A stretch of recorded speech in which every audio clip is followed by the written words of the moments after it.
Welcome back to our series on multivariable calculus. In this episode, we're going to look at limits and continuity. In particular, this episode is preparing us for looking at the derivatives of multivariable functions.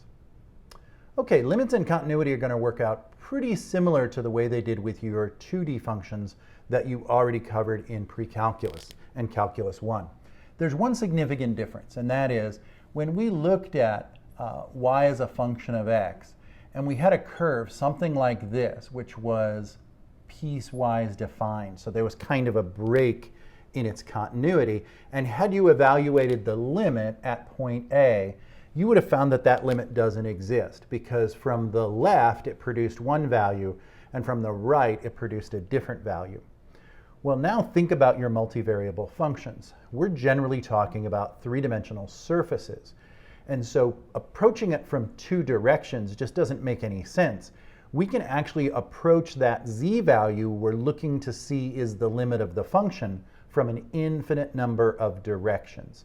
And so our old models of examining the right limit and the left limit are going to be inadequate for this new framework.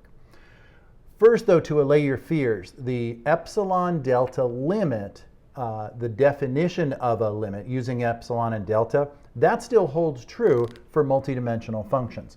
Basically, if I wanted to show that the limit as x and y approach a and b of f of xy is equal to L, this statement is going to be true. That is, there will be a limit if the following is true. So this is all contingent on if.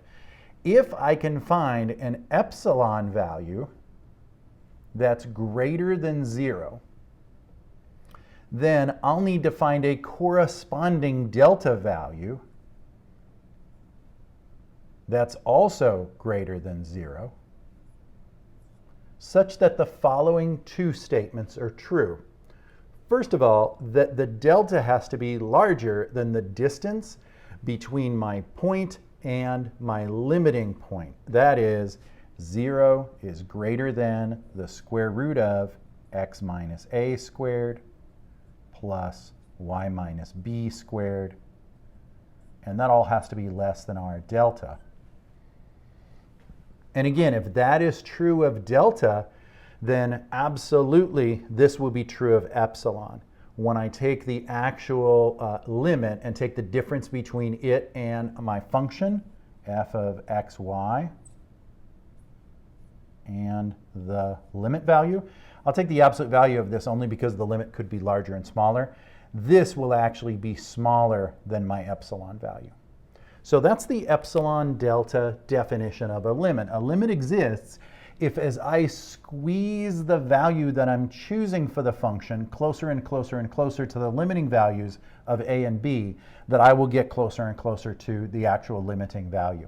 As long as this holds true and delta and epsilon both exist such that these conditions are satisfied, then the limit exists.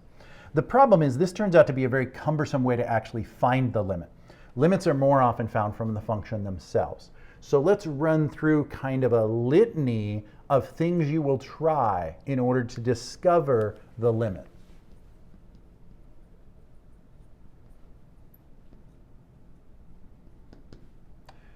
The first thing you're going to try, this will be step number 1, is direct substitution.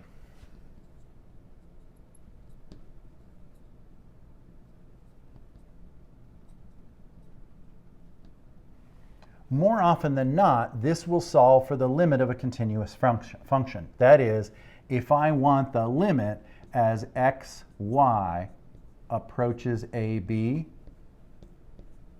of f of xy, then that limiting value is going to be f of ab. This won't always work. As a matter of fact, it's frustratingly true that frequently you plug in a and b and you get something that is undefined. In which case, that doesn't mean the limit doesn't exist. It doesn't mean the limit is undefined. That just means the direct substitution has failed. The second option is you want to try and reduce any locations of discontinuity, particularly if it's a rational fraction, by factoring. So you're going to reduce by factoring. And sometimes that will help to remove the discontinuity, which is limiting direct substitution. So after doing this, sometimes you can return to 1, and then it works just fine. Finally, number 3 is you want to examine it. And again, you do these in order. So if this doesn't work, you do this. If neither of these work, you do this. What you want to do on number 3 is you want to reduce the multivariable aspect of it by approaching it from different directions. So you want to try approaches from standard directions. And by standard, we mean you want to approach it along the x-axis. You want to move along the x-axis, so you want to reduce the function by setting y equal to 0. If you set y equal to 0 in the function, then you can switch it to being, instead of x and y approaching a and b, now it's just x is approaching a. And that then becomes a one-dimensional limit, because you're going to find out what the limit is along the x-axis. You can correspondingly do the same thing along the y-axis by setting x equal to 0. You can approach it along a horizontal line through the x and y plane, so you can set x equal to y. If you try all 3 of these and they all give you the same limit, it's a pretty good bet that that limit exists, and that's what the limit is. But on the flip side, if you get different limits on different approaches, that proves that the function has no limit. Of course, once you reach this stage where you've dropped it down to a single variable and you're looking for its limit, you can always employ Lhopitals rule. So keep that in mind, that that's always there in reserve.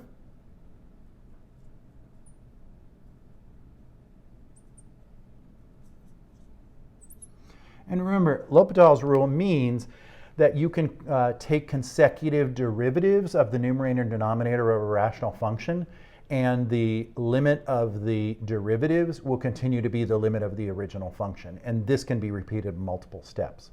So this is the hierarchy. If you go through these steps for almost all multivariable functions, you will be able to correctly find what the limit is. Let's go ahead and do an example to show you the application of this litany.